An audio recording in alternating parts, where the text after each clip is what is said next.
जंगल के एक सुनसान कोने में पत्थरों से बना एक पुराना सा मकान था। वो मकान किसी इंसान का नहीं, बल्कि दो खास दोस्तों का घर था। एक बड़ा सा भूरा कुत्ता और एक छोटा सा काले सफेद रंग का पिल्ला। बड़े कुत्ते का नाम था बाबा और छोटे का नाम था छोटू। बाबा बूढ़ा जरूर था, पर उसका दिल बच्चे जैसा था। छोटू उसके पास तब आया था जब वह बहुत छोटा था, कांपता हुआ और भूखा। बाबा ने उसे अपने पास सुलाया, खिलाया और धीरे धीरे उसका सबसे अच्छा दोस्त बन गया। हर सुबह सूरज की किरणें जैसे ही जंगल की झाड़ियों से छन कर आती, बाबा और छोटू अपने छोटे से आंगन में खेलना शुरू कर देते। बाबा कभी छोटू को प्यार से पकड़कर गिरा देता तो कभी उसे चिढ़ाता। छोटू भी शरारत में पीछे नहीं रहता, कभी बाबा की पूंछ पकड़ता तो कभी उसके पैरों में लिपट जाता। जिस दिन यह तस्वीर ली गई, उस दिन बादलों से ढका हुआ मौसम था। बाबा और छोटू अपने पुराने पत्थर वाले आंगन में खेल रहे थे। बाबा ने छोटू को हल्के से अपने पैरों के बीच पकड़ लिया था और छोटू खुशी खुशी उसका मुंह चाट रहा था। ऐसा लग रहा था जैसे दोनों दुनिया से बेखबर, सिर्फ एक दूसरे में खोए हुए थे। लोगों को लगता है कि प्यार और दोस्ती सिर्फ इंसानों के बीच होती है, मगर अगर कोई उस जंगल के मकान के पास से गुजरता तो उसे समझ आता कि सबसे सच्चा प्यार वही होता है जिसमें कोई स्वार्थ न हो, जैसे बाबा और छोटू का। उनकी कहानी जंगल की खामोश हवा में हर रोज गूंजती है, एक बेजुबान दोस्ती की मिसाल। इस घर के चारों ओर सिर्फ चट्टानें, पेड़ और खामोशी थी, पर उस घर के अंदर हर रोज हंसी, मस्ती और सच्चे प्यार की आवाजें गूंजती थीं। कंचों के बाबा की दुनिया में छोटू की दस्तक। बाबा एक समय में बहुत अकेला था। वह सालों से उस जंगल के उसी कोने में अकेले रह रहा था। उसे आदत हो गई थी खामोशी की, मगर उसके दिल में कहीं ना कहीं एक खाली जगह थी, एक साथी की।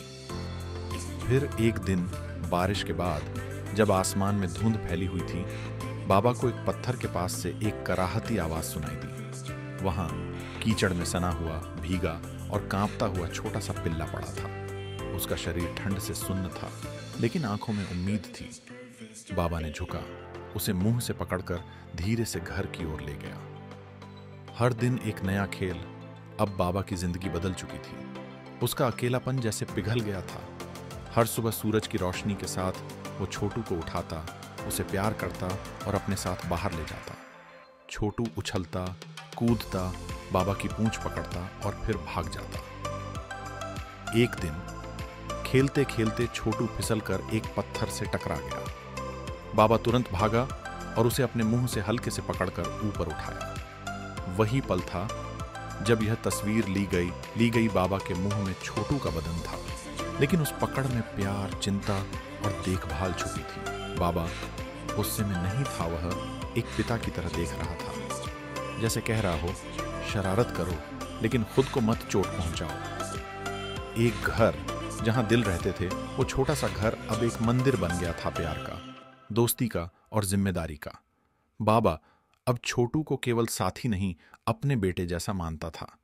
वो उसे जंगल के खतरे सिखाता, शिकारी से बचना सिखाता और सिखाता कि कब खेलना है और कब चुप रहना है।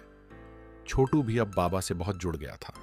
जब बाबा थक जाता, छोटू उसके पैरों के पास बैठकर उसकी आंखों में देखता, जैसे कह रहा हो, अब मैं हूं ना तुम्हारे साथ। जंगल की सबसे खूबसूरत कहानी।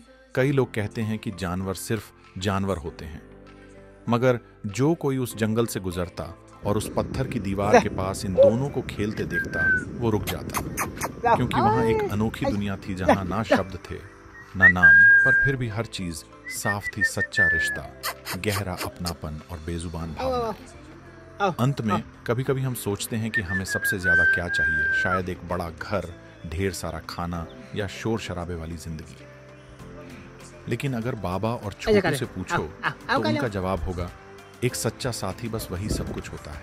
आज भी अगर आप उस जंगल के उस वीराने मकान के पास से